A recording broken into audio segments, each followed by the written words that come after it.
ভারত স্বাধীন হওয়ার ৭৭ বছর পার হলেও নারীদের সামাজিক অবস্থান কোথায় দাঁড়িয়ে?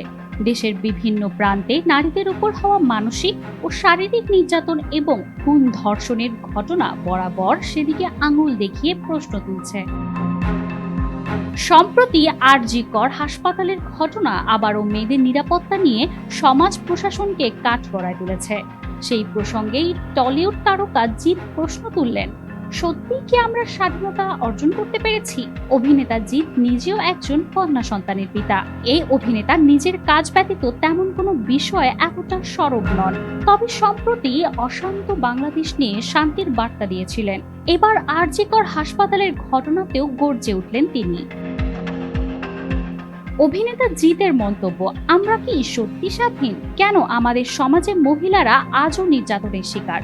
কেন এমন জঘন্য অপরাধ আজও ঘটে চলেছে? এই ঘৃণ্য অপরাধ দমনের জন্য সমাজ হিসেবে আমাদের কি করা উচিত? আমি কল্পনাও করতে পারছি না যে একটি ভয়ঙ্কর যন্ত্রণার মধ্য দিয়ে গিয়েছেন মেয়েটি।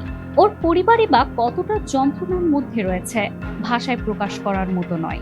আরজি করে যা ঘটেছে সেটা দেখে আমি স্তম্ভিত, বিরক্ত।